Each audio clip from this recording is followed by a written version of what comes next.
11:47 at night. The penthouse kitchen should have been empty.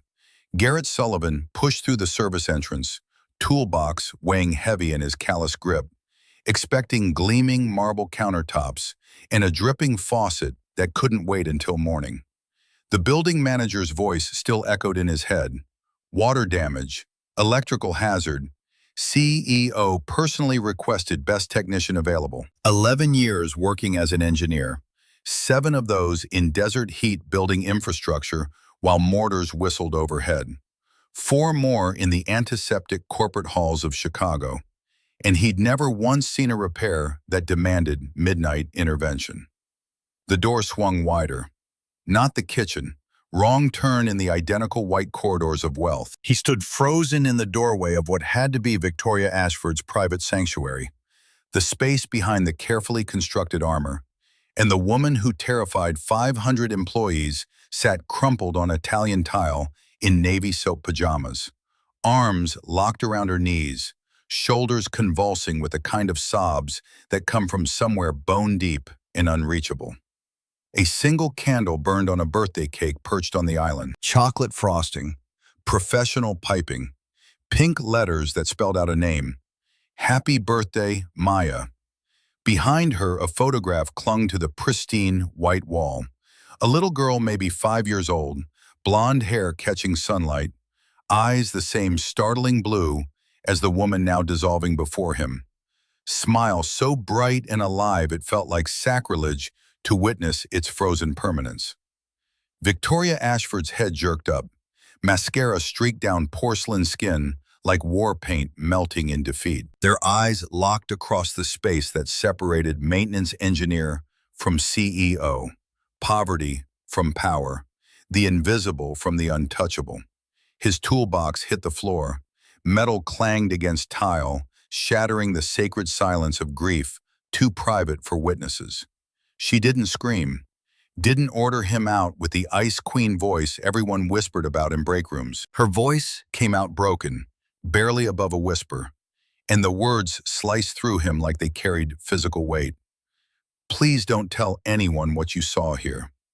The bracelet on her wrist caught candlelight, child-sized, silver links too small for an adult hand, stretching to fit where it had no business being. Garrett couldn't forget what he'd stumbled into. Not the rawness in her eyes that he recognized from his own mirror every morning for the past 4 years. Not the child's bracelet she wore like penance. And certainly not the truth this moment revealed.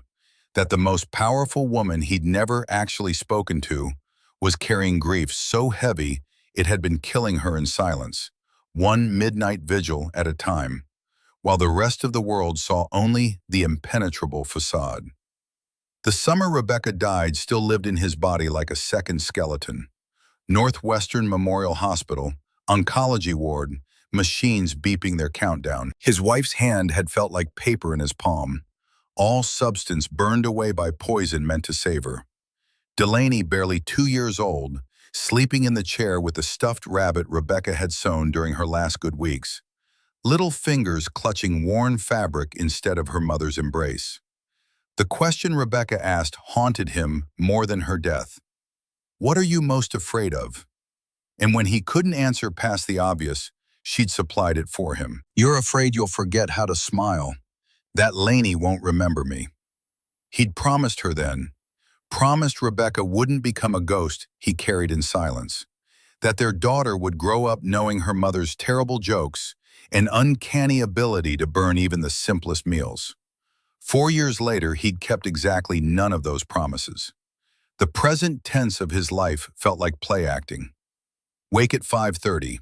Make pancakes shaped like stars because Laney liked them that way, and it was one of the few things he could control. Drive to Riverside Elementary, where other parents arrived in pairs, their completeness a mirror he avoided. Report to Sterling Technologies, where he fixed what broke while remaining invisible to those who mattered. Pick up his daughter at 5, navigate homework and dinner and bedtime stories, then collapse into a bed that still felt too large. Repeat, survive, exist without actually living. Duke Morrison cornered him once in the equipment room, silver hair and weathered face, carrying the authority of 30 years, maintaining other people's empires. Former Navy Seabees, the kind of man who understood what it meant to build under fire. Kid, you built bridges in war zones. Now you're fixing toilets. That Northwestern degree gathering dust somewhere? Garrett had smiled the way he'd learned to smile when people asked questions he didn't want to answer. Bridges and plumbing both need engineering, but only one lets me pick up my daughter at 5 o'clock every single day without fail. The truth he never spoke aloud. He'd chosen invisibility deliberately, chosen a job where nobody asked about his weekend or noticed the dark circles etched permanent beneath his eyes. Chosen simplicity over ambition because ambition required a future, and futures felt like luxuries for people whose spouses hadn't died at 32. Parent-teacher conferences filled him with a rage he couldn't justify. All those intact families, their casual complaints about whose turn it was to do carpool, their obliviousness to how easily it could all vanish. He avoided them, avoided anything that reminded him he was half of what Lainey deserved. Victoria Ashford existed as a legend rather than a person in the building's mythology. 33 years old, running a tech empire valued at $2.5 billion, featured in magazines with headlines about ruthless strategy and her refusal to discuss anything resembling a personal life. The Ice Queen of Chicago tech. Someone in the cafeteria had joked once that she didn't have a heart, just a processor running cost-benefit analysis. Another whispered about a tragedy years ago, something about a dead child and a divorce. But corporate gossip had a way of turning people into caricatures. Garrett had worked here 3 years and seen her maybe 6 times from a distance, always moving through corridors with the kind of purposeful isolation that said, approach at your own risk. Colette Barnes, the executive assistant who'd been guarding Victoria's door for 7 years, had a face that could deflect missiles. I don't know if she has family or friends or anything resembling a life outside these walls. I just know she's a perfectly functioning machine. And maybe that's what keeps her alive. 3 days after the midnight discovery, the elevator became a confessional. Garrett was replacing burnt-out fixtures on the 12th floor when the doors opened and Victoria Ashford stood there in a charcoal suit that probably cost more than his monthly rent. She hesitated, the kind of pause that contained entire calculations, then stepped inside anyway. Silence pressed against his eardrums as they descended. 14 floors felt like 14 miles. His phone shattered the quiet at floor 8, Mrs. Henderson's name lighting up the screen with the particular dread that came from midday calls from his daughter's school. The teacher's voice carried carefully controlled concern. Mr. Sullivan, Lainey had a fall from the monkey bars. Nothing serious, but she's asking for you. The attached photo showed his little girl on a bench, knees scraped and bleeding, clutching a drawing she'd made that morning. A rainbow, bright and defiant against the gray of her pain. Victoria's voice startled him. Soft, almost hesitant, nothing like the boardroom commander people described. Is she all right? He looked up, found her watching him with an intensity that made his skin prickle. This was the first time she'd spoken to him, the first time she'd acknowledged his existence as anything more than movable furniture. Yes, ma'am, just scared. She's 6.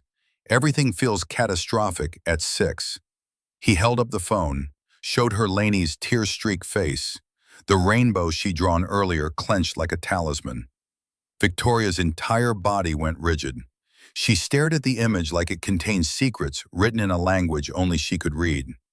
The blonde curls escaping from messy pigtails, the gap between baby teeth visible in her brave attempt at smiling. The rainbow clutched tight enough to crumple. Her hand found the bracelet at her wrist, twisted it once, twice. The motion looked compulsive, practiced, a self-soothing mechanism worn smooth by years of repetition. How old is she? The question came out uneven, like she was fighting to keep her voice from breaking. Garrett hesitated, sensing he was stepping into territory he couldn't map. 6. Just turned 6 in September. Something flickered across Victoria's face. There and gone so fast he almost missed it. Pain, raw and immediate, like someone had pressed directly on a wound that never healed. The elevator dinged, announcing the lobby. She blinked, and the mask slid back into place with the precision of long practice. I hope she feels better soon. She walked away without another word, leaving him standing in the elevator with the uncomfortable certainty that he just witnessed something important, though he couldn't name what. Over the next week, he found himself noticing things he'd never paid attention to before.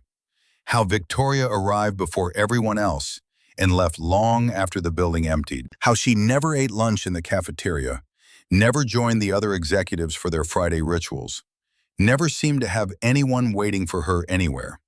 When she walked to her car in the underground garage, she existed in a bubble of perfect isolation. But he also noticed the cracks. The way her face softened when she passed the small daycare center where a few employees' children played during after-school hours. How she paused near the window, overlooking the makeshift playground, watching kids chase each other, her hand always finding that bracelet.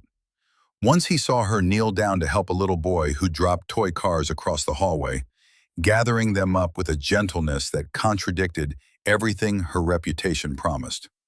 The boy thanked her and ran off. Victoria remained crouched there for a long moment, staring at her empty hands like she'd forgotten what they were for. That evening, Garrett found Lainey at their Lincoln Square apartment, surrounded by crayons organized in rainbow order, working on something with the fierce concentration she brought to all her art projects. Their two-bedroom felt lived in rather than decorated, clean but cluttered with the evidence of childhood. Photographs of Rebecca still on the mantle, because removing them felt like erasing her entirely. "Who's that for, sweet pea?" She looked up with eyes the same blue as her mother's, serious in the way only 6-year-olds could be serious about important matters. The sad lady in the tall tower. Confusion pulled at him. "What lady? You don't know anyone in a tower." "From your story, the queen who forgot how to smile." The realization hit with uncomfortable clarity. He didn't remember telling that particular fairy tale, but he must have, unconsciously projecting Victoria Ashford's visible loneliness into bedtime narratives. Rebecca had taught Lainey about rainbow bridges, told her that when people felt sad, rainbows were signs that those who'd passed were sending love from wherever they'd gone. His daughter had absorbed this lesson and transformed it into unshakable faith. Lainey worked for 45 minutes while Garrett watched, tongue poking out slightly when she concentrated hardest, a gesture she'd inherited from her mother. The final product showed a vivid rainbow spanning construction paper, 7 colors rendered with the careful imperfection of small hands. Below, in her best first-grade printing, "You are not alone." 2 stick figures held hands beneath the arc. One tall with dark hair, one small with blonde curls. She held it up like an offering. "Can you give this to her? Maybe it will help." Every rational instinct said no. Said CEOs don't accept drawings from maintenance workers' children. Said boundaries existed for reasons. But he thought about the birthday cake with a dead girl's name, about the photograph turned to face the wall, about a woman crying alone in an empty penthouse while the city glittered below, oblivious to her dissolution. Rebecca's voice echoed from memory. "Small kindnesses can save lives, Garrett, even when you can't see the impact right away." "Okay, sweet pea, I'll make sure she gets it." The next morning, he arrived at the executive floor before his shift technically started, manila envelope containing Lainey's drawing clutched like evidence. Colette Barnes sat sentinel outside Victoria's office, her expression the carefully neutral mask of someone who'd seen everything and been impressed by nothing. "Miss Ashford doesn't accept personal deliveries." Garrett met her gaze without flinching. Military bearing had its uses. "She'll want this one, trust me." Something in his certainty must have registered. Colette studied him for a long moment, then accepted the envelope with a nod that felt like granting passage through enemy lines. 4:30 that afternoon, his supervisor called with an expression that suggested he was delivering news in a language he didn't quite understand. "You're being requested. Penthouse, Ashford specifically asked for you. The work order he passed across read simply, minor repair needed. Garrett felt his pulse kick against his ribs as the executive elevator climbed. This was it. She'd file a complaint, report him for overstepping. He'd lose the job that gave him time with Laney, the stability he'd chosen over ambition. The doors opened to reveal the penthouse transformed by afternoon light. Chicago stretched beyond floor-to-ceiling windows, making the white minimalism look warm rather than sterile. Victoria stood at the glass, still in her work clothes, but with jacket discarded, sleeves rolled to reveal the silver bracelet. A few strands had escaped her usual severe bun. Her shoulders carried less tension than the midnight version he'd interrupted. She didn't turn around. "There's nothing broken here, Mr. Sullivan." He stood in the middle of the room, toolbox in hand, waiting. The military had taught him that silence could be a better weapon than words. After what felt like an eternity compressed into seconds, she faced him.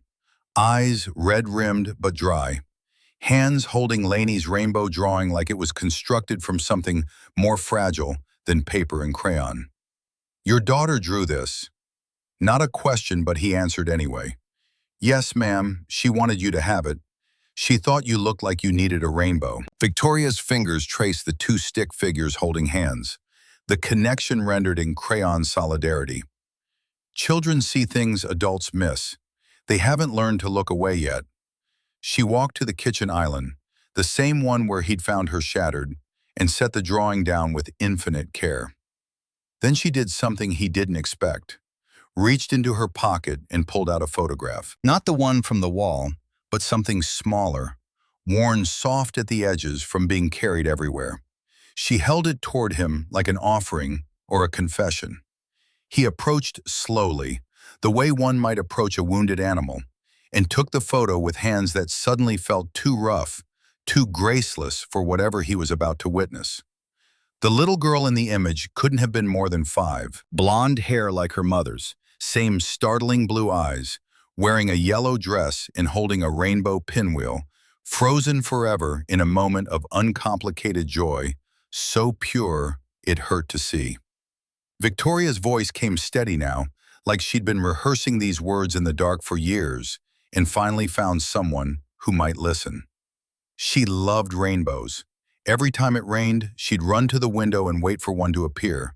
She believed they were magic bridges that connected sad people to happy ones. Garrett handed the photo back carefully, understanding now why Laney's drawing had broken through defenses built from 5 years of grief. What happened? He wasn't sure he had the right to ask, but Victoria sank into one of the kitchen chairs, suddenly looking exhausted in a way that had nothing to do with physical tiredness and everything to do with carrying unbearable weight. "Car accident. 5 years ago, October 14th. We were going to her ballet recital. I was driving." She paused. Her hands gripped the table edge until knuckles went white. "A truck ran a red light at Clark and Diversey. I walked away with bruised ribs. Maya didn't walk away at all." The words fell into the space between them like stones into water, creating ripples that spread outward, touching everything. Garrett pulled out the chair across from her and sat down, offering nothing but presence, in the particular silence that comes from understanding there are no words adequate to the magnitude of certain losses. After a moment, Victoria continued. "My ex-husband Richard blamed me, said I was distracted, checking work emails while driving. Maybe he was right. Maybe if I'd been paying more attention, I could have swerved differently, done something, anything." Her laugh carried no humor, just the sharp edges of self-recrimination worn smooth by repetition. "The divorce was final 6 months after we buried her. He moved to Minneapolis, started a new family, got his chance to try again. I just stayed here, kept working, kept pretending that if I could build something big enough, successful enough, it would fill the hole she left behind." She looked at him then, really looked at him, and Garrett saw past the CEO armor to the mother who'd lost everything and didn't know how to stop punishing herself. Obviously, that's working out great. He thought about the last 4 years of his own life. The nights staring at Rebecca's clothes in the closet, unable to donate them but also unable to open the bags he'd finally packed. The times he'd caught himself setting the table for 3 instead of 2. How he'd thrown himself into being the perfect single father, as if loving Lainey hard enough could somehow make up for her not having a mother. The guilt that came with every small moment of happiness, like joy was a betrayal of the dead. After Rebecca died, I thought the pain would kill me. His voice came out rougher than intended, scraped raw by memory. Some days I almost wished it would, except I had Lainey depending on me. For a long time I just went through the motions. Wake up, feed her, drop her at school, work, pick her up, dinner, homework, bedtime, repeat. I was so focused on surviving that I forgot how to actually live. Victoria asked the question he'd been asked 100 times by well-meaning people who wanted to offer comfort but had no frame of reference for this particular devastation. Does it get easier? The question hung in the air between them, honest and raw and deserving of truth rather than platitudes. Marcus considered lying, offering the comfortable fictions people had offered him. Time heals all wounds. She's in a better place. You'll move on eventually. All of it bullshit that helped the speaker more than the grieving. Instead, no, but it gets different. The grief doesn't shrink, you just grow around it. And some days you find moments where you can breathe again without it hurting quite so much. They sat in silence for a while. Two people who'd loved and lost, who'd been crushed by the weight of it, and were somehow still standing despite everything. Outside, the sun was setting over Chicago, painting the sky in shades of orange and gold that neither of them noticed. Victoria finally spoke again, voice softer now, stripped of every defense. I haven't said her name out loud in 3 years. Maya. My brother Marcus keeps trying to get me to talk about her, to see a therapist, to join a support group. But every time I try, it feels like I'm letting her go. Like if I stop hurting, it means she didn't matter. Garrett understood that logic intimately.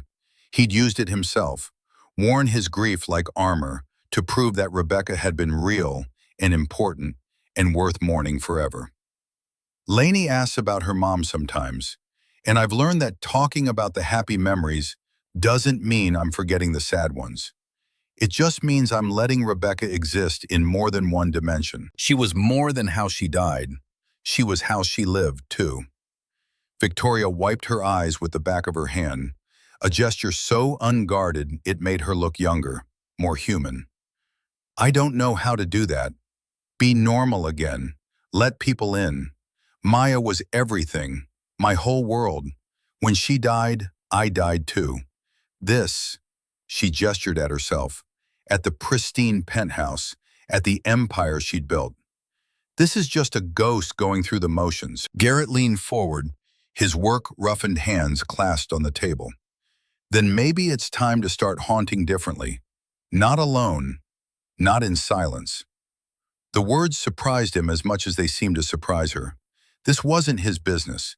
He was just the maintenance guy, the invisible man who fixed broken pipes and changed light bulbs and went home to his own carefully contained grief. But somehow in this moment, sitting across from a woman who'd forgotten how to be anything except perfect and in control, he felt like maybe he could offer something more valuable than plumbing skills. Maybe he could offer proof that it was possible to survive the unsurvivable, that grief didn't have to be a solitary sentence. His phone buzzed. Mrs. Kowalski from next door, asking when he'd be home. Lainey wanted to show him something important, another drawing probably.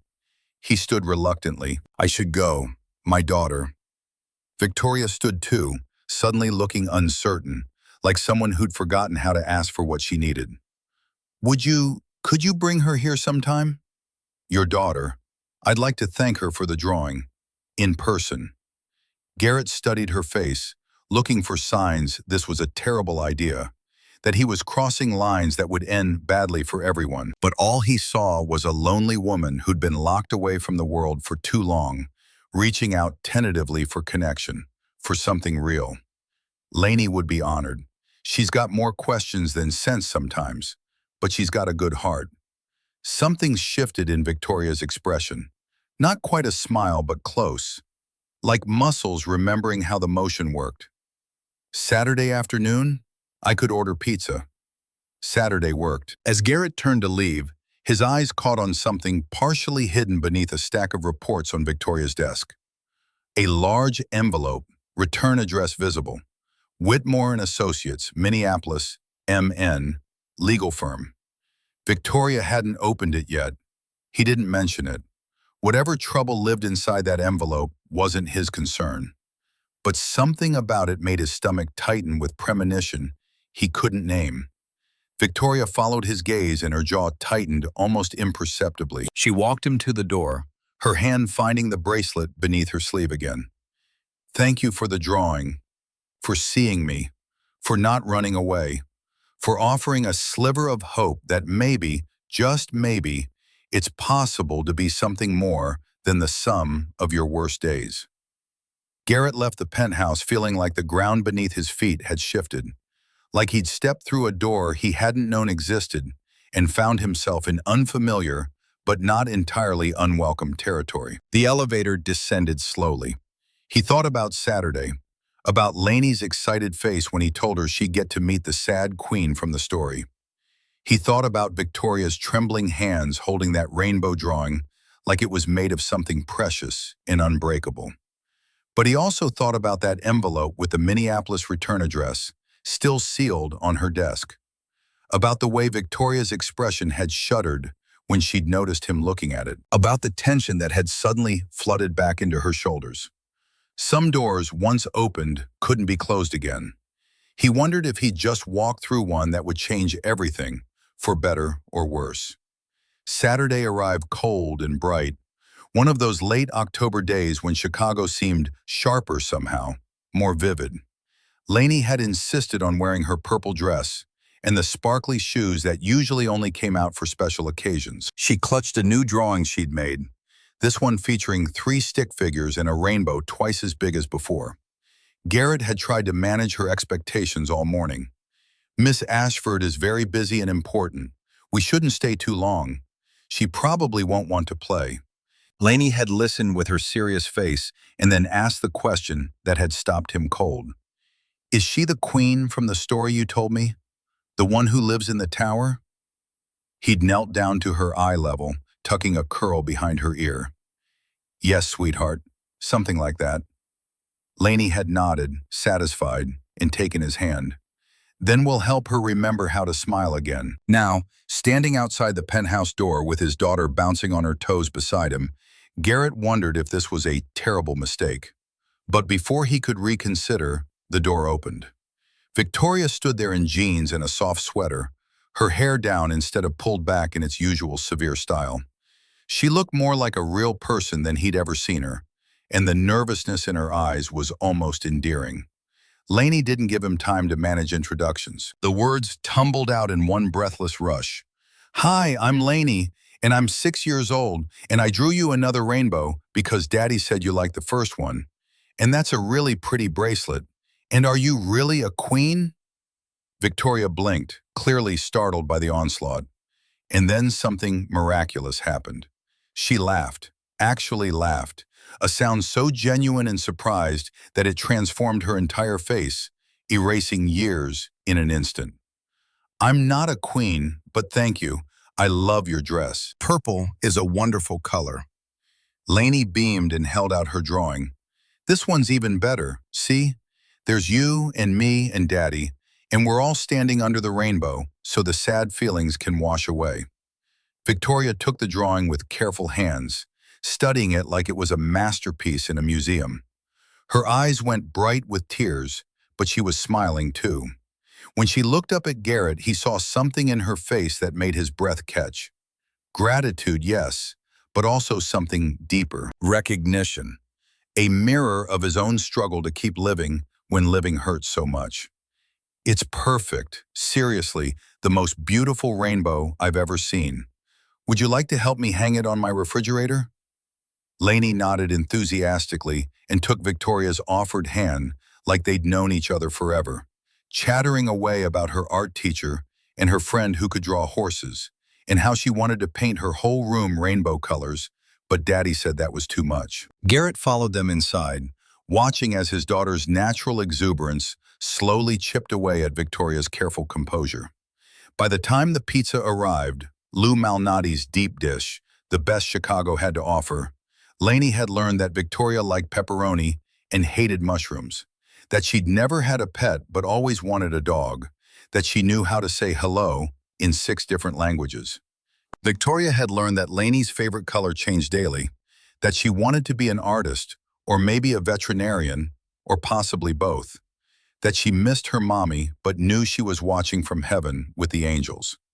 The conversation flowed easily, Lainey asking questions with the fearless curiosity of childhood, Victoria answering with increasing warmth. And then, over a half-eaten slice of pizza, Lainey asked the question Garrett had been dreading.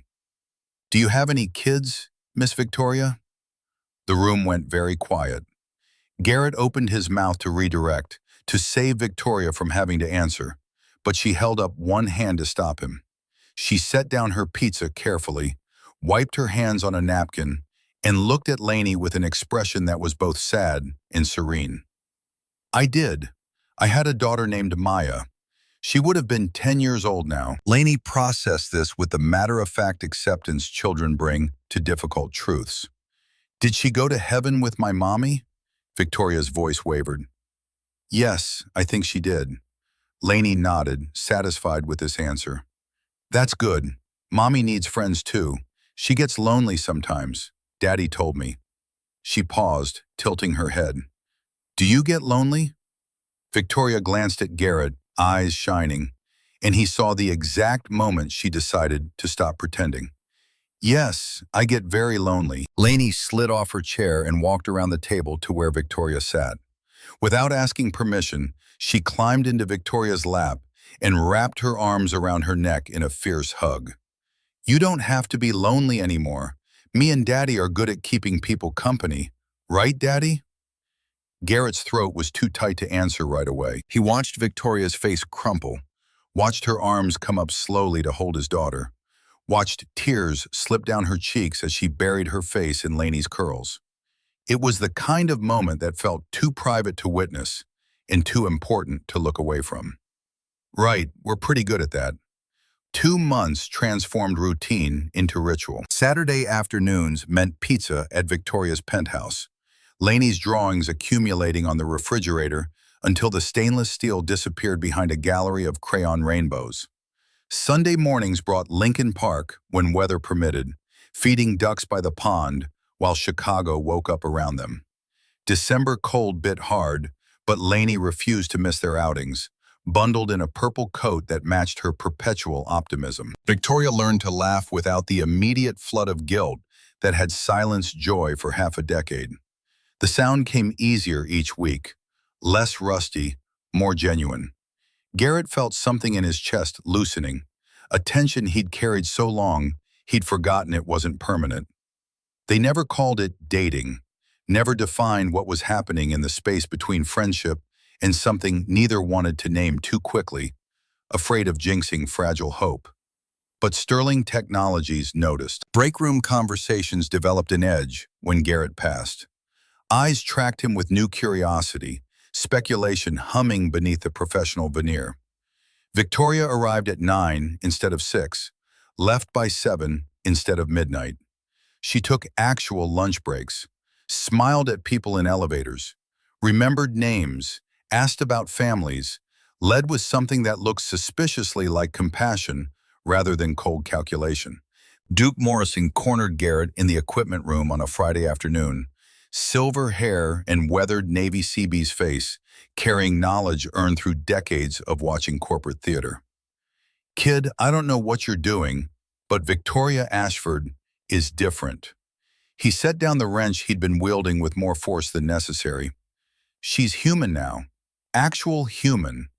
Yesterday she asked about my granddaughter's college applications. Remembered the kid's name from a conversation 3 months ago." Garrett wiped grease from his hands onto a rag already too filthy to absorb more. I'm not doing anything, Duke. The older man's eyes narrowed with the particular skepticism of someone who'd survived enough bullshit to recognize it on sight. That's what you say, but people talk. They notice she's got pictures on her desk now. Little girl's drawings. That wouldn't be your little girl's drawings, would it? Careful ground this. Garrett kept his expression neutral. Laney draws for lots of people. Duke studied him for a long moment, some internal calculation running behind eyes that had seen combat and corporate wars and knew the difference mattered less than people thought. You're a good man, Garrett Sullivan. Best engineer I've worked with in 30 years. Whatever this is, you be careful. Sharks smell blood in corporate waters, and you're swimming in deep end now. The warning echoed in Garrett's head as he left work that evening. He'd been careful. They both had. No interactions beyond professional minimum during office hours. No indication they saw each other outside these walls. But maybe Patricia was right. Maybe Duke was right. Maybe careful wasn't enough when power differentials made every gesture suspect. Colette Barnes proved Duke's concerns weren't paranoid fantasy. She intercepted Garrett near the service elevator the following Monday. Her 46 years of executive assistant experience compressed into an expression that could deflect missiles or end careers depending on trajectory. Mr. Sullivan, a word. She led him to an empty conference room, closed the door with a quiet click that meant serious business. Garrett's stomach tightened. This was it. Someone had complained. HR had been notified. He was getting fired, losing the job that let him be present for Laney, the stability he'd sacrificed ambition to maintain. Colette turned, arms crossed, but her face carried something unexpected. Not anger, not disapproval. Something softer, almost protective. I've worked for Victoria Ashford for 7 years. 7 years of watching her arrive at 6 a.m. and leave at midnight. 7 years of no lunch breaks, no personal calls, no life outside these walls. 7 years of watching her become a ghost in an expensive suit. She paused, and her expression shifted further into territory Garrett couldn't map. And in the last 2 months, I've watched her become human again. She laughs now. She asks about people's families. She leaves at reasonable hours. Yesterday she actually laughed, genuinely laughed, at a joke about quarterly projections. Colette stepped closer, voice dropping. I don't know what you did, Mr. Sullivan, and I don't know if this is appropriate or crossing lines or any of that corporate HR nonsense. But what I do know is that woman was dying inside. Slowly, quietly, dying. And now she's not. Garrett didn't know what to say. Admitting the truth felt dangerous. Denying it felt like betrayal. We're just friends. Laney draws her pictures. Colette's look could have cut steel. Mr. Sullivan, I may be just an assistant, but I'm not blind. This is more than drawings and pizza. Her voice took on warning tone. And Harold Brennan isn't blind either. The name meant nothing to him. Who's Harold Brennan? Board member, old guard Chicago money, doesn't like changes, doesn't trust Victoria's independence, been looking for reasons to challenge her leadership for years. He's asking questions about her schedule changes, her improved disposition. Colette's eyes held his. Don't give him ammunition, because if this becomes a weapon against her, she'll lose everything she's built. And I think that would kill her more completely than losing Maya did. The words landed like physical blows. Garrett hadn't considered his presence might endanger Victoria rather than help her. The idea that their carefully constructed normalcy could be weaponized into evidence of instability made his chest constrict. Are you saying we should stop seeing each other? Colette considered, professional mask slipping enough to show genuine concern beneath. I'm saying be very, very careful. Because Harold Brennan is the kind of man who sees vulnerability as opportunity. And right now, Victoria is vulnerable in ways she hasn't been in 5 years. That Friday night, December 15th, Laney fell asleep on Victoria's couch during their movie ritual. Frozen played on the massive screen, But the little girl had made it barely halfway through before curling up with the stuffed rabbit Rebecca had sewn during her last good weeks, small fingers loosening their grip as sleep claimed her. Garrett and Victoria stood side by side at the kitchen sink, washing dishes with a kind of comfortable domesticity that felt like something they'd been doing for years instead of months. Snow fell outside the floor-to-ceiling windows, Chicago transforming into something softer, quieter. The skyline glittered like a promise neither of them quite believed yet. Victoria set a plate in the drying rack with care that suggested each movement was being considered, weighed. She turned to face him, leaning against the marble counter in a posture that looked vulnerable despite the expensive surroundings. "I couldn't have done this without you, without Lainey. You gave me something I'd forgotten existed, a reason to try. Hope that maybe I could be more than my worst day." Her voice dropped lower, barely above a whisper. "I know this is complicated. I'm your boss. You're my employee. We probably shouldn't—" She gestured vaguely between them, unable or unwilling to name what was growing in the space they occupied together. Garrett dried his hands on a towel, taking time he didn't really need, thinking about what Rebecca would want him to say. What truth deserved voicing despite risk? "I spent 4 years locked away too, convinced that moving forward meant betraying Rebecca's memory. But grief isn't loyalty, Victoria, and healing isn't forgetting. It's just choosing to keep living anyway." He stepped closer, close enough to see gold flecks in her dark eyes that he'd never noticed before, close enough to hear her breath catch, close enough to feel the magnetic pull between them, something that had been building since that first midnight encounter, maybe since the elevator confession, definitely since watching her hold his daughter and let herself break in ways that suggested trust rather than weakness. Whatever this is, friendship or something more, I think we're allowed to find out. I think we're allowed to be happy again, even if it feels wrong at first. Especially if it feels wrong at first. Victoria's eyes filled with tears, but she was smiling too, expression caught between fear and hope in ways that made her look younger, less guarded. "I'm scared of wanting this, scared of it being taken away, scared of history repeating, scared of hurting Lainey if this goes wrong and I can't." Garrett understood the fear intimately. It lived in his chest too, constant whisper that anything good was temporary, that love was just setting yourself up for loss, that opening your heart again meant volunteering for devastation. But he'd learned something important watching his daughter grow braver, watching Victoria emerge from self-imposed exile. Being scared means we're still alive, means we still have something worth protecting. I'd rather be scared and trying than safe and alone. Victoria let out a shaky breath. Then before either of them could overthink, before fear could calcify back into protective armor, she closed the distance and kissed him.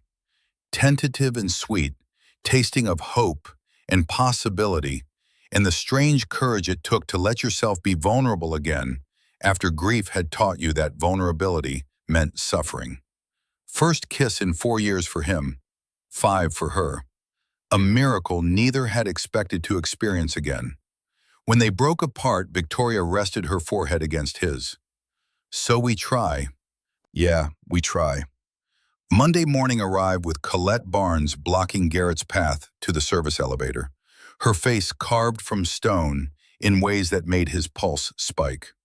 "Emergency! Now!" The conference room held Victoria and her brother Marcus, whose stern expression and CFO demeanor suggested this wasn't social. Victoria sat with hands gripping the table edge, knuckles white, expression carefully neutral in ways that screamed controlled panic. Marcus stood by the window, 41 years of protective older brother, compressed into crossed arms and tight jaw. Colette pulled up an image on the conference room screen. Garrett's stomach dropped. The photograph showed him and Victoria at Lincoln Park with Lainey, taken from distance with telephoto lens that turned intimate moment into evidence. 3 people laughing, Victoria's hand on Lainey's shoulder, him standing close enough that anyone could see they were together.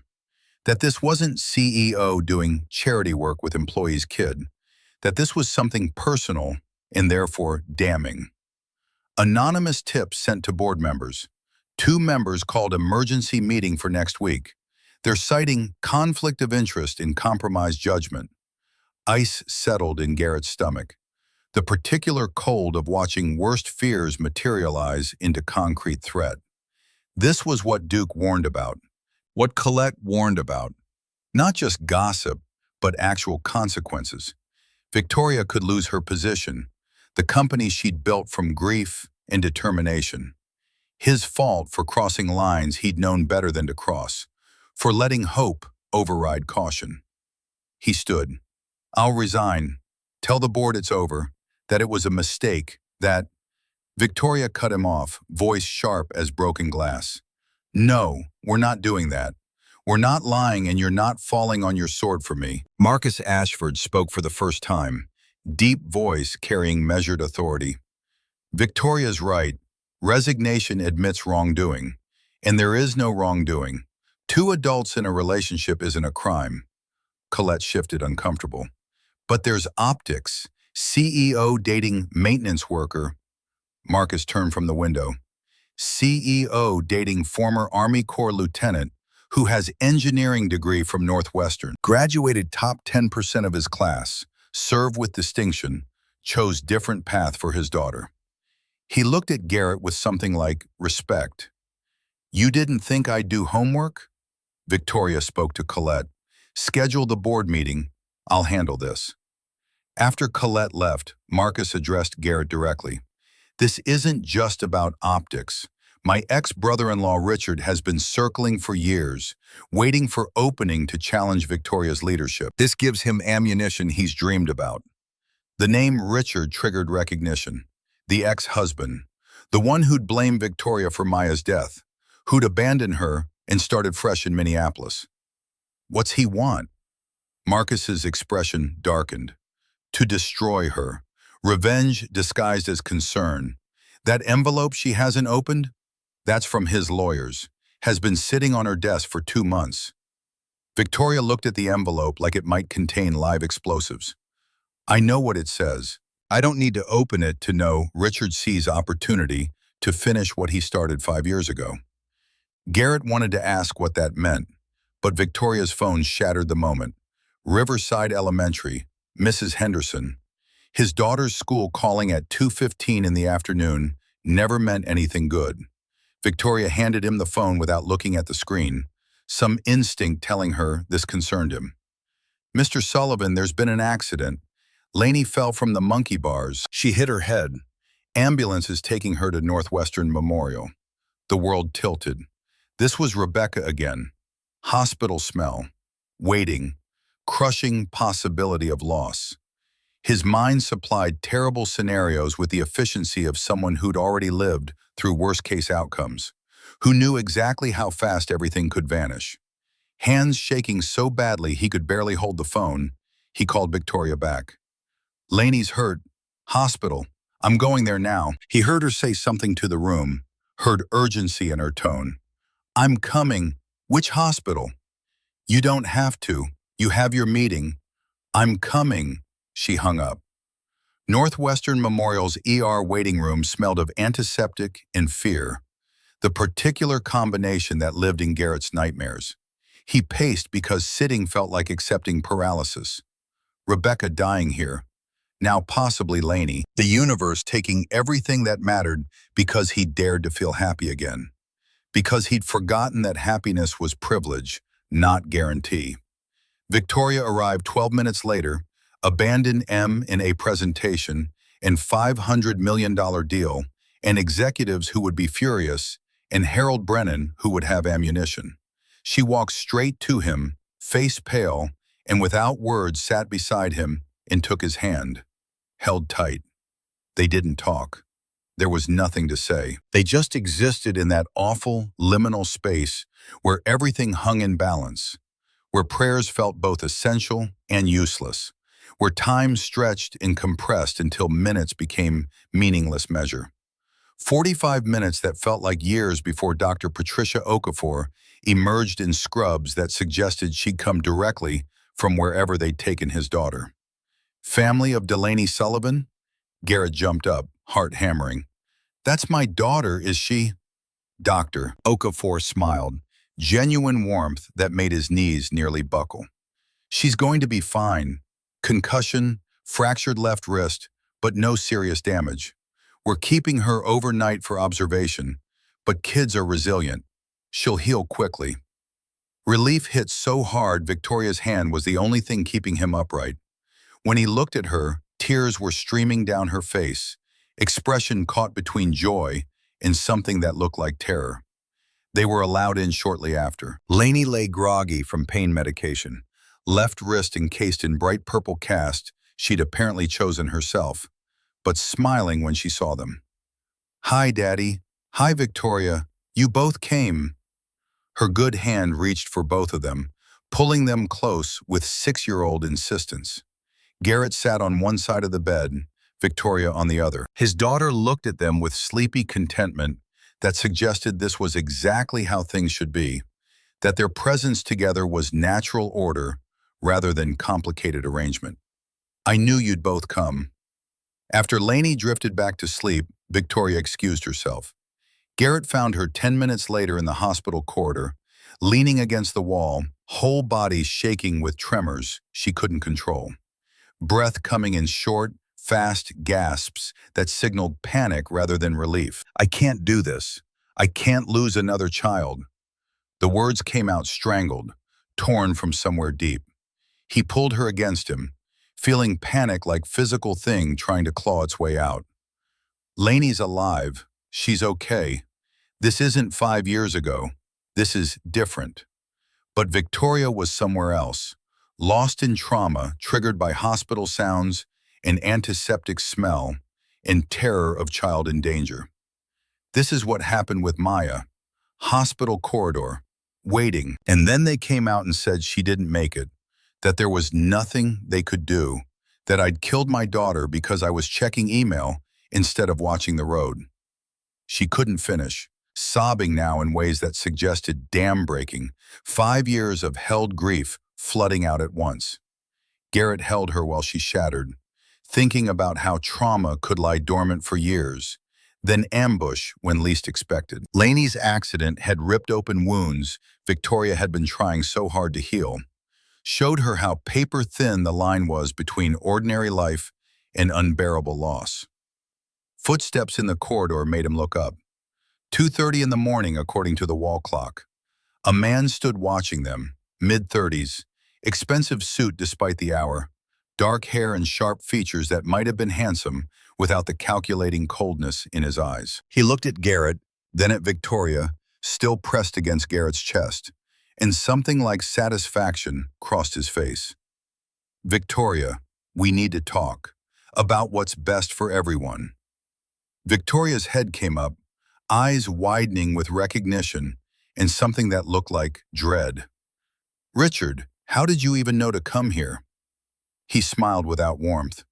I have people watching out for your interests, making sure you don't do anything that might harm yourself or others. He stepped into the corridor uninvited. I'm Richard Whitmore, Victoria's ex-husband. The way he said ex carried particular venom. This situation proves exactly what I've been saying. You're not thinking clearly. You abandoned a critical board meeting for what? A maintenance worker's daughter who fell on a playground? This is exactly the kind of erratic behavior that concerns me. He pulled papers from his jacket with the smooth efficiency of someone who'd been planning this moment. I've filed petition for psychiatric evaluation. The board supports it. Your mother supports it. There's a hearing in 5 days, December 24th. Pause meant to wound. Merry Christmas. Garrett moved to stand between Richard and Victoria, every military instinct coming online. Protective stance, shoulders squared, weight balanced, ready. She told you to leave. Richard assessed him with barely concealed contempt. The maintenance man playing hero, how touching. To Victoria, you're destroying your life. Can't you see that? This relationship, the way you're acting, It's not healthy. Let me help you before you lose everything. Victoria's voice came still, scary still. Help me? You abandoned me when Maya died, blamed me, divorced me, moved on to new family in less than a year. Now you want to help? Richard's expression hardened, mask slipping to show rage underneath. I loved Maya too, but you're using this man and his daughter to replace what you lost. That's pathological, Victoria. That's not healthy. The board sees it. Your mother sees it. The psychiatrist will confirm it. Garrett stepped forward, voice quiet in the way that suggested danger rather than submission. She told you to leave. I won't ask again. Richard's anger flashed hotter. Stay out of this. You don't understand what's at stake. You think you're helping her? You're enabling a breakdown, making everything worse. I understand she deserves to be happy. I understand you abandoned her when she needed you most. And I understand if you don't leave this hospital right now, I'll have security remove you. The threat landed. Richard's jaw clenched, professional veneer cracking completely. You have 5 days, Victoria. Either resign voluntarily or face hearing where everyone will see you're unfit to lead. Your choice. He left. The silence he left behind felt poisonous, contaminating. Victoria sank against the wall, all fight draining out like someone had opened a valve. He's going to take everything. The company, my reputation, everything I built. Garrett knelt beside her. We'll fight this, together. But even saying it, he felt the weight of what they were against. Richard Whitmore had money, connections, board members on his side, had Victoria's own mother supporting his claim, according to the papers he'd waived. Had evidence, the photos, the abandoned meeting, the so-called erratic behavior. And Garrett had brought this into their lives. The scrutiny, the danger, the complications that might cost Victoria everything, while he walked away with nothing more than a lost job. Maybe Evelyn Ashford had been right. Maybe he was destroying Victoria just by existing in her orbit. They spent the night at the hospital, neither willing to leave Laney. Around dawn, Marcus arrived with coffee and a laptop, already working angles. Richard doesn't care about Victoria's mental health.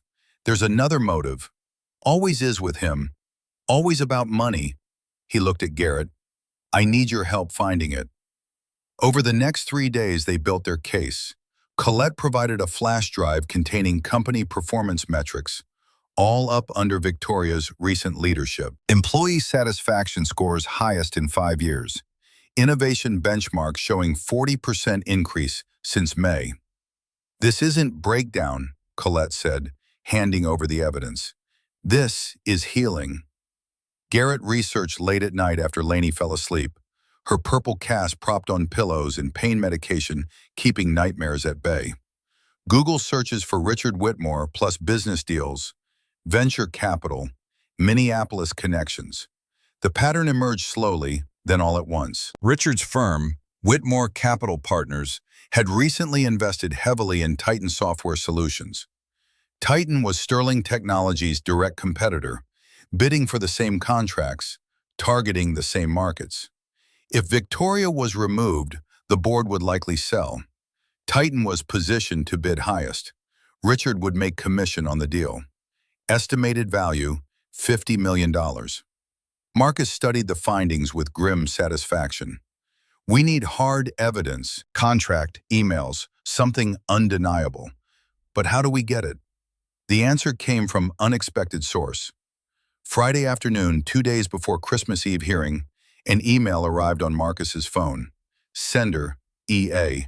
Subject line, blank. 3 attachments that would change everything or destroy them trying. First, payment receipt showing Richard paid Dr. Bernard Kaufman $75,000 for consultation services rendered in psychiatric evaluation. Second, email chain proving Kaufman had never actually examined Victoria, had based his assessment entirely on Richard's account, constituting medical ethics violation of spectacular proportions.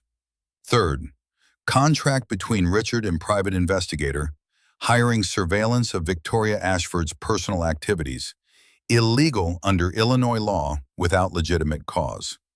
Final email sent separately. Sometimes mothers protect daughters in ways they cannot publicly admit. Use this wisely. EA. Victoria stared at her phone screen. My mother, Evelyn Ashford. Complex emotions warred across her face. Anger, gratitude, grief, confusion. She signed Richard's petition for appearances, for Philadelphia society, for old money politics she's never escaped. Her voice broke. But she won't let him steal my company using Maya's death as weapon.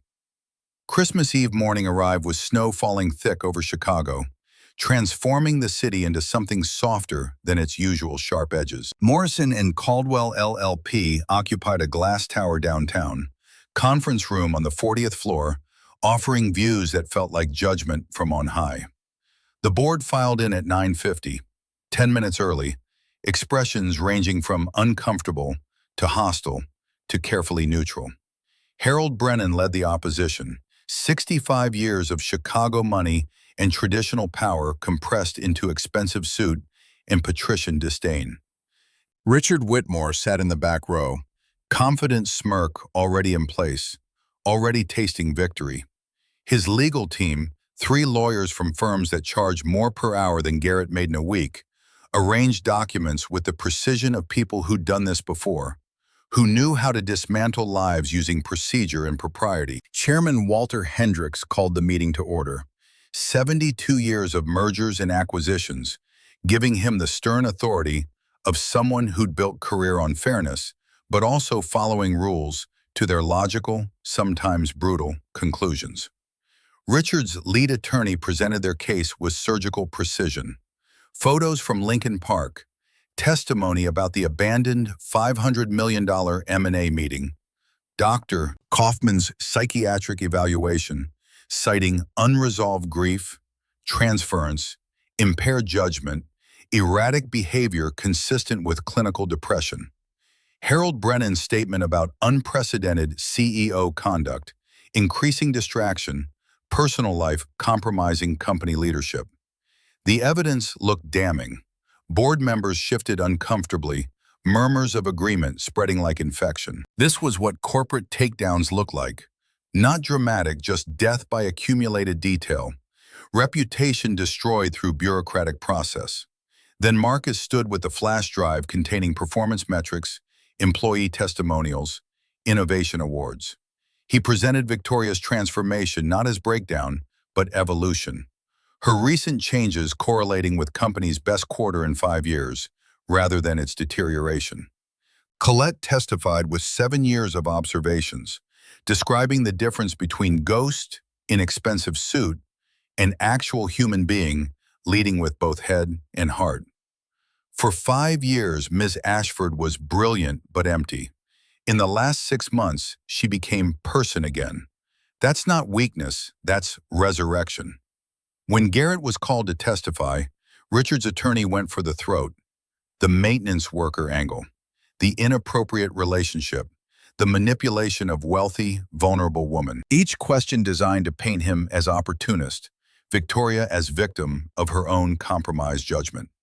He met her eyes calmly. I saw a woman crying alone on her kitchen floor on her dead daughter's birthday. I saw someone who'd been drowning for 5 years and finally found reason to come up for air.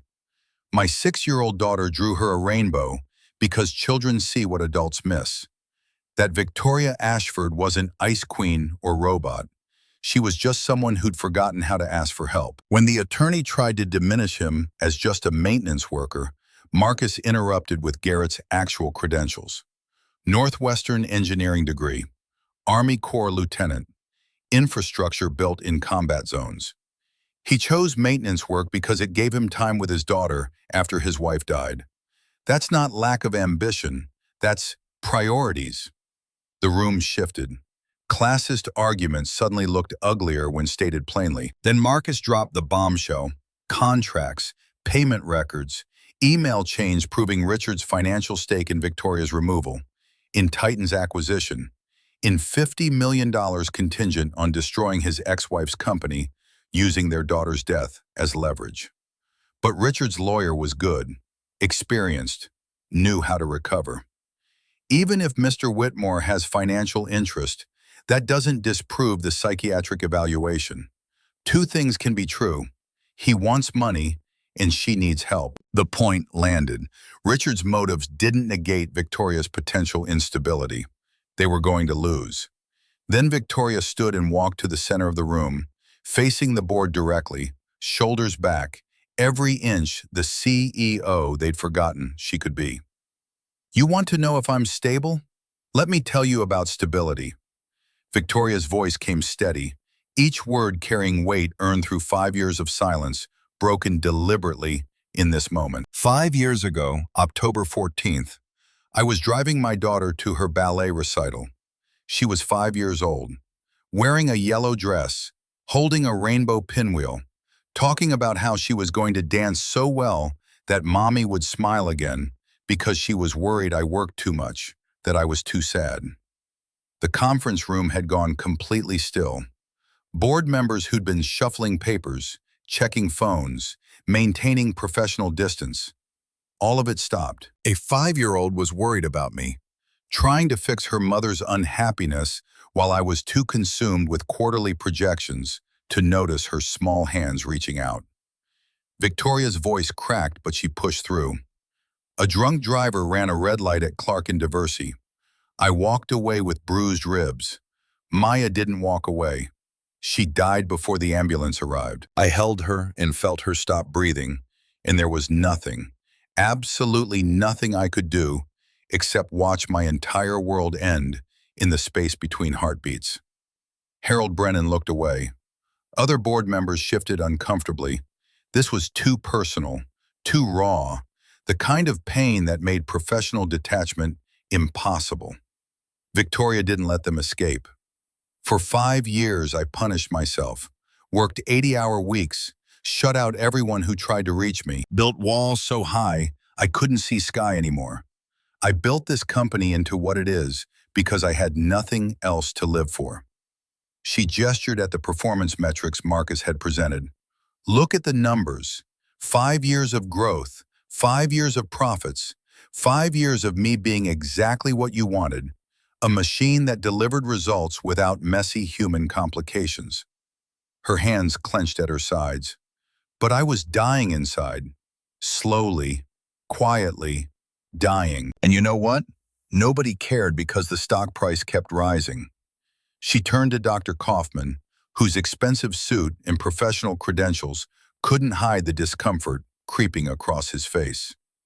Then I met Garrett Sullivan and his daughter Lainey, and for the first time in 5 years, I remembered what it felt like to be human, to laugh without immediate guilt, to imagine a future that wasn't just endless penance. You call that transference? I call that healing. You call it pathological? I call it choosing life over slow suicide. Turning to Harold Brennan, her voice gained edge, sharp enough to cut. You want stable leadership? I've never been more clear-headed in my life. Yes, I left an M&A meeting. You know why? Because a 6-year-old child was hurt and scared and calling for people who love her. And in that moment, I chose humanity over dollars. That's not weakness. That's priority. That's knowing the difference between profit and purpose. Her voice rose, passionate now in ways the Ice Queen had never permitted herself. You want to know the difference between old Victoria and new Victoria? Old Victoria would have closed that deal and never known the child's name, would have made $500 million and gone home to an empty penthouse and considered it success. New Victoria renegotiated the deal for $485 million and made sure a scared little girl knew she mattered. Which leader do you want? A robot that maximizes shareholder value while losing its humanity? Or someone who can do both? She faced Richard directly, and something dangerous flickered in her expression. You took Maya's death and made it about your pain, your anger, your need for someone to blame. Then you left, started a new family, got your chance to try again while I stayed here drowning in guilt you helped create. Her voice broke completely now, tears streaming. Now you want to use her memory to steal my company? To profit from our daughter's death? Victoria pulled Maya's journal from her jacket pocket, small and pink and worn from being carried everywhere for months. She opened to the last page, and her hands shook as she read aloud in a voice that cracked but refused to stop. Today, Mommy had to work a lot, but I'm not mad. I told her I love her no matter what. She hugged me so tight and cried a little. She said, I love you more than the whole world, Maya Bug. Tomorrow is my ballet show. I'm going to dance so good so Mommy smiles again. When I grow up, I want Mommy to be happy. Even if I'm not there, she should be happy. That's what I wish. Silence filled the room like something physical, pressing against everyone present. Several board members were openly crying now. Even Walter Hendricks had to clear his throat twice before speaking. Victoria closed the journal with trembling hands. My 5-year-old daughter had more wisdom than this entire room. She gave me permission to live, to be happy, and I'm finally taking it. She looked around at faces that had judged her, assessed her, found her wanting. I'm not having a breakdown. I'm having a breakthrough. I'm learning to be a leader who doesn't sacrifice humanity for profit margins. And if you can't see that's evolution rather than deterioration, then maybe I don't belong here anyway. She sat down, exhausted but unbowed. Marcus squeezed her shoulder. Colette smiled through tears. Garrett wanted to go to her, but stayed where witnesses belonged, offering support through presence rather than gesture that would give ammunition to those still looking for it. Chairman Hendricks called a recess. 30 minutes that felt like 30 hours. The waiting room had uncomfortable chairs and windows overlooking Chicago's Christmas Eve preparations. The city dressed in lights, an illusion of joy. Victoria sat with hands clasped, Marcus pacing, Colette checking her phone obsessively. Garrett stood by the window watching snowfall, thinking about how everything could change in the next few minutes. When the board returned, Hendricks's face carried the gravity of someone about to deliver verdict that would alter lives irrevocably. This has been the most unusual proceeding in my 40 years of corporate law. He paused, and the silence stretched until it felt unbearable. This board finds no evidence of mental incompetence. Ms. Ashford's leadership of Sterling Technologies will continue unimpeded. Victoria exhaled like she'd been holding her breath for 5 years. Garrett felt his own chest loosen, tension he hadn't fully acknowledged releasing all at once. Hendricks continued with expression that suggested personal distaste for what he was about to articulate. Furthermore, we find the relationship between Miss Ashford and Mr. Sullivan, while unconventional, does not constitute conflict of interest. Mr. Sullivan will be transferred to facilities management under different reporting structure to satisfy HR protocols, while acknowledging both parties are consenting adults entitled to personal lives. He turned to Richard and his voice went cold. Mr. Whitmore, your conduct is egregious. Falsified psychiatric evaluation, illegal surveillance, conspiracy to defraud. We are referring this matter to Cook County State's Attorney for criminal investigation. Formal charges will be filed. Remove yourself from all matters involving Sterling Technologies immediately. To Dr. Kaufman, the medical board will be notified of your ethics violations. Your license is suspended pending their review. To Harold Brennan, your support of this petition, despite obvious conflicts of interest, is deeply troubling. Your board seat will be reviewed next quarter. I strongly suggest you consider whether your judgment aligns with this company's values. Richard stood, fury barely contained behind professional veneer that was cracking in real time. This is bullshit. You're making a mistake that will cost... Hendricks cut him off with a look that could freeze nitrogen. You're dismissed, Mr. Whitmore. Security will escort you out. 2 guards appeared. Richard moved toward Victoria one last time, rage replacing calculation. This isn't over. You'll regret. Garrett stood, blocking his path with military bearing that suggested immovable object meeting stoppable force. It's over. Walk away. For a moment, Richard looked like he might throw a punch. Consequences be damned. Then survival instinct overrode pride. He stormed toward the exit, security following, his lawyers scrambling to gather documents and salvage whatever professional reputation survived this implosion. 2 weeks dissolved into January, with the particular relief of surviving crisis only to discover mundane problems waiting beneath. Cook County State's attorney filed formal charges against Richard Whitmore in the first week of the new year. Fraud, illegal surveillance, conspiracy to commit corporate sabotage. His firm, Whitmore Capital Partners, dropped him within 72 hours of the indictment going public. His new wife filed for divorce, citing irreconcilable differences that fooled no one who'd read the Chicago Tribune's coverage. The Minneapolis legal community began distancing themselves with the speed of people who understood contamination spread through association. Dr. Kaufman's medical license was suspended indefinitely. Harold Brennan resigned from Sterling Technologies' board with a tersely worded statement about pursuing other opportunities that convinced exactly nobody. Sterling Technologies' stock rose 22% over the following month. The M&A deal with Horizon Systems closed at $485 million after Victoria personally renegotiated terms that satisfied both parties while maintaining the human element she'd fought so hard to preserve. Media coverage turned positive.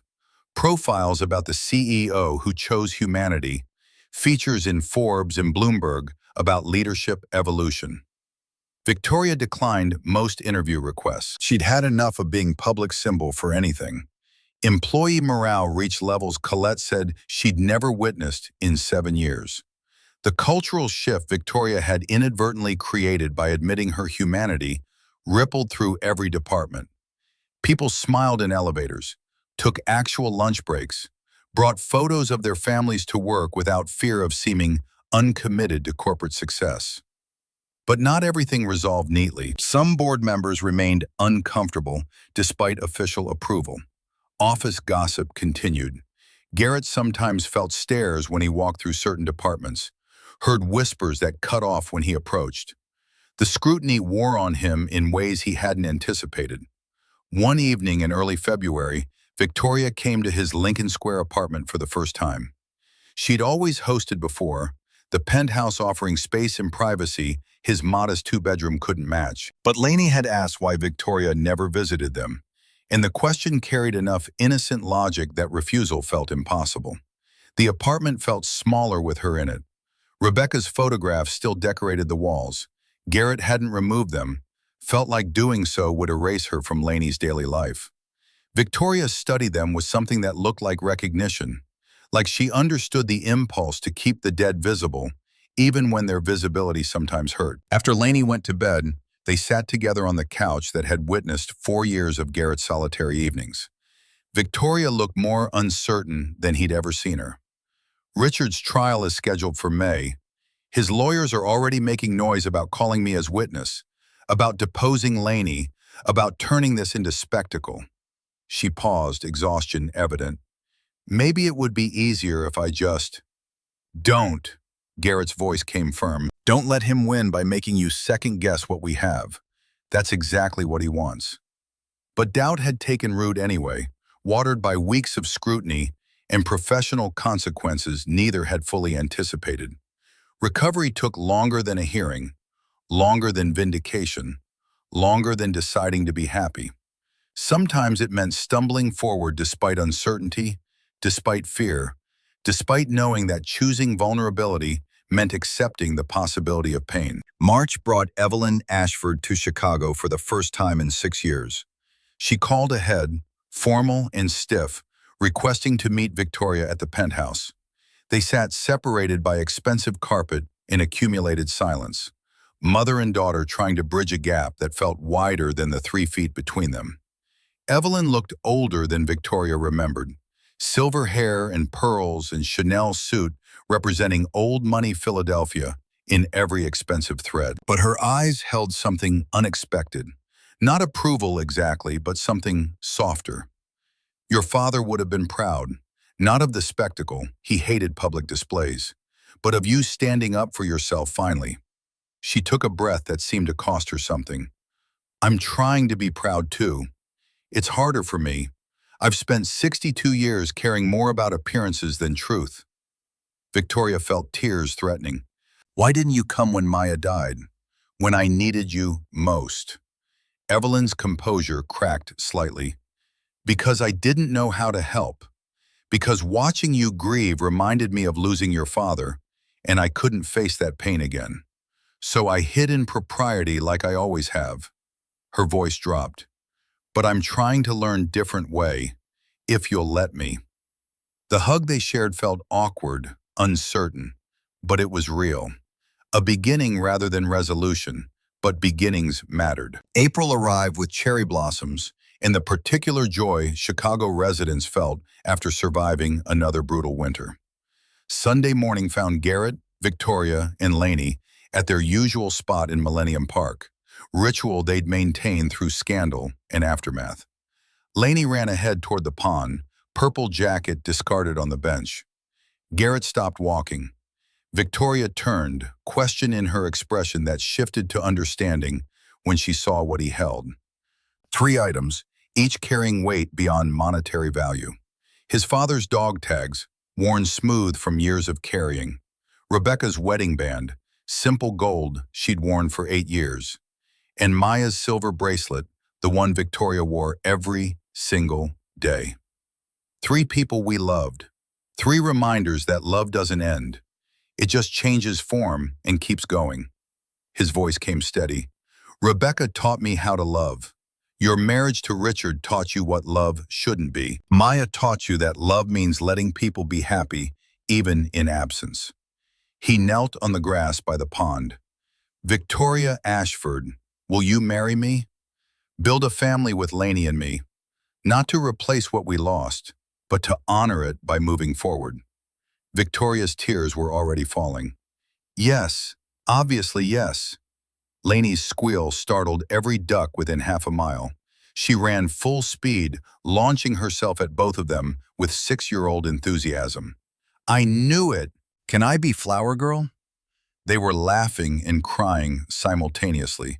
3 people who'd survived unsurvivable, finding each other and deciding to build something new. Lainey suddenly got serious. Wait, do I call you Mom now? Victoria knelt to her level. You had a wonderful mom, Rebecca. I'll never replace her and wouldn't want to. But I'd be honored to be your second mom. Is that okay? Lainey thought hard. 2 moms watching from heaven, that's even better. They're probably already friends up there. And now their families are together down here too. The wedding took place in July on Sterling Technologies' rooftop garden, Chicago skyline as backdrop. 75 people rather than hundreds, just those who mattered. Duke Morrison wore navy dress blues. Colette cried openly. Evelyn sat in the front row looking uncomfortable, but present. Marcus officiated. We gathered to celebrate not just union, but resurrection. 2 people who thought they'd lost the capacity to love, who built walls so high they couldn't see each other, until a 6-year-old with crayons drew them a rainbow.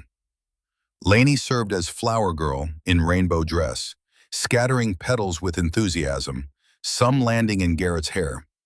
Garrett's vows came from someplace deeper than preparation.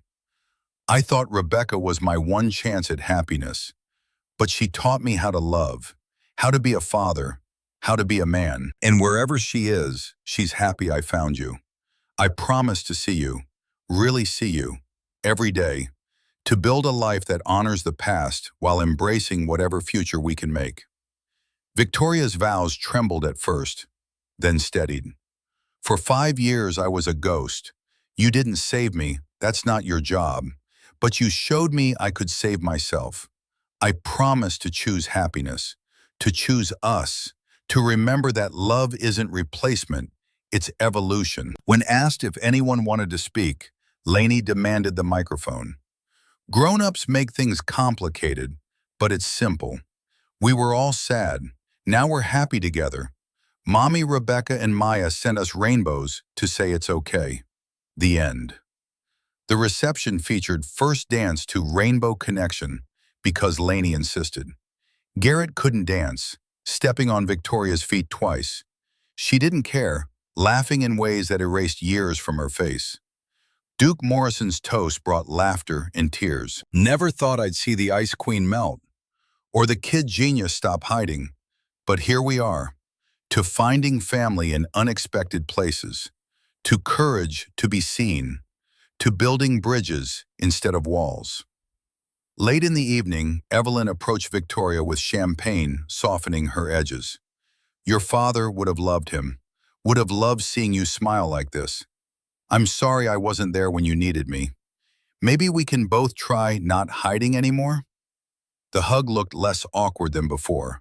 Progress. As sunset painted the sky gold and pink, as string lights came on, brief summer shower passed through while the sun still shone.